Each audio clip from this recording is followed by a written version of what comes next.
Halo Lek, kembali lagi di channel PSP Crew ya. Kali ini kita akan membahas tentang Game of the Year dari tahun ke tahun.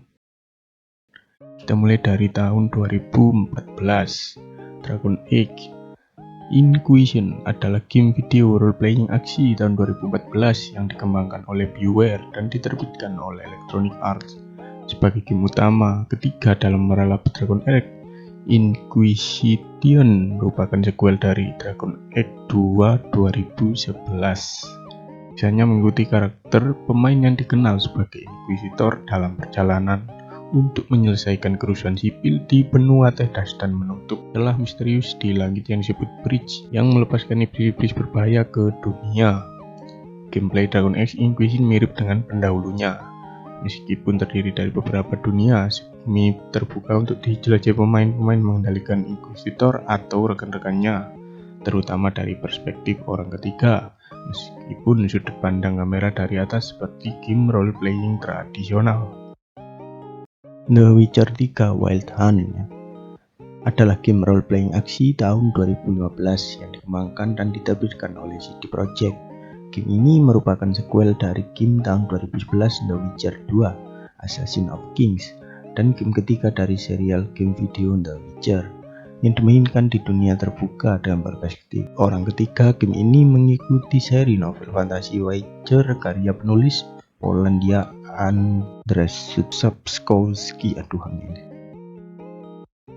Overwatch adalah game video penembak pertama multi pemain tahun 2016 oleh Blizzard Entertainment. Game ini pertama kali dirilis untuk PS4, Windows, dan Xbox One pada tahun 2016 Mei dan Nintendo Switch pada Oktober 2019. Dengan dukungan permainan lintas platform di semua platform, digambarkan sebagai hero shooter. Overwatch menugaskan pemain ke dalam dunia tim yang terdiri dari 6 orang, dengan setiap pemain memiliki dari daftar karakter yang besar yang dikenal sebagai hero. Dengan kemampuan unik, tim bekerja untuk menyelesaikan tujuan khusus peta dalam jangka waktu terbatas. Blizzard menambahkan karakter peta dan mode permainan baru setelah rilis. Semuanya gratis dengan satu-satunya biaya tambahan bagi pemain adalah kotak carahan opsional untuk membeli item kosmetik.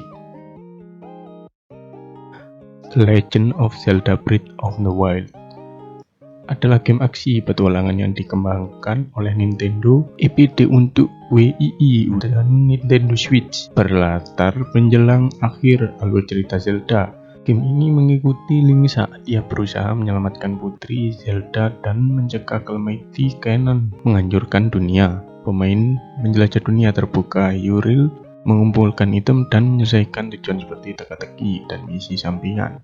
Breath of the Wild tidak terstruktur dan mendorong eksplorasi dan eksperimen cerita dapat selesai secara non-linear.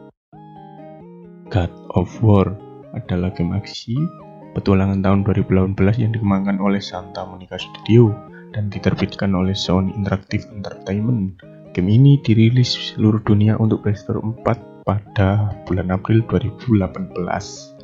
Dengan versi Windows yang dirilis pada Januari 2022, ini adalah seri ke-8 dalam seri God of War dan sequel dari God of War 3 tahun 2010.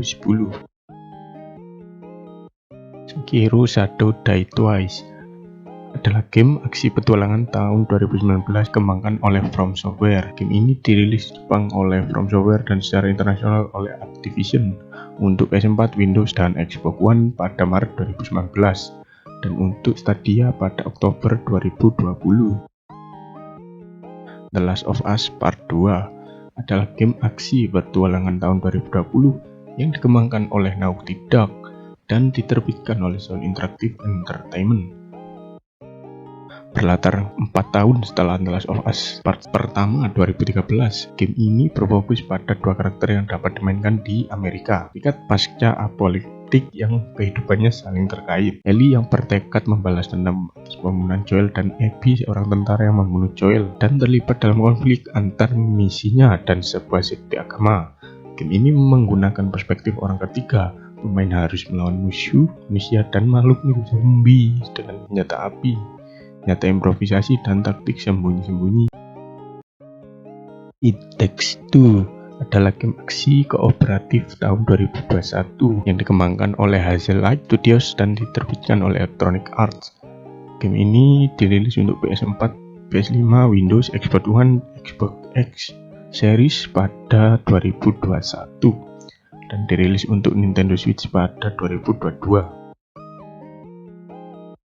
Elden Ring adalah game role-playing aksi tahun 2022 yang disutradai oleh Hidetaka Miyazaki dengan pembangunan dunia yang disediakan oleh penulis fantasi Amerika George R. Martin, dikembangkan oleh From Software dan diterbitkan oleh Bandai Namco Entertainment. Game ini pertama kali dirilis pada 25 Februari 2022, PS4, PS5, Windows, Xbox, dan Xbox Series. Berlatar di Land Between, pemain mengendalikan karakter pemain yang dapat disesuaikan dalam sebuah misi untuk memperbaiki Elden Ring dan menjadi Elden Lord yang baru. Baldur Gate 3 dalam permainan video role-playing tahun 2023 karya Larian Studios. Ini adalah seri ketiga dalam seri Baldur Gate. Rilis penuh game ini untuk Windows terjadi pada bulan Agustus, diikuti oleh PS5, macOS, dan Xbox Series S. Di tahun yang sama, dalam narasi kelompok pemain berusaha menyembuhkan diri dari parasit berbentuk kecebong yang menginfeksi otak mereka. Game ini dapat dimainkan sendirian atau berkelompok. Astro Bot adalah platform yang dikembangkan oleh tim Asobi dan diterbitkan oleh Sony Interactive Entertainment untuk PS5 dalam rangka perayaan PS atau PlayStation. Ini adalah game kelima dalam seri Astro Bot setelah Astro's Playroom tahun 2020 dan game pertama tim Asobi sejak pemisahannya dari Japan Studio. Clair Obscur Expedition 33 adalah permainan video role-playing tahun 2025 yang dikembangkan oleh studio Prancis Sunfall Interactive dan diterbitkan oleh Kepler Interactive. Berlatar dunia fantasi gelap Belle Epoque. Permainan ini mengikuti para sukarelawan ekspedisi 33 saat mereka berangkat untuk menghancurkan Pentris, makhluk yang menyebabkan Go-Maji tahunan yang menghabisi mereka yang berusia sama atau lebih tua dari usia yang terus menurun. Dalam permainan ini, pemain mengendalikan sekelompok karakter dari perspektif orang ketiga, menjelajahi area dan terlibat dalam pertempuran. Mekanika berbasis giliran menampilkan aspek waktu nyata seperti peristiwa waktu cepat dan tindakan berwaktu dalam pertempuran.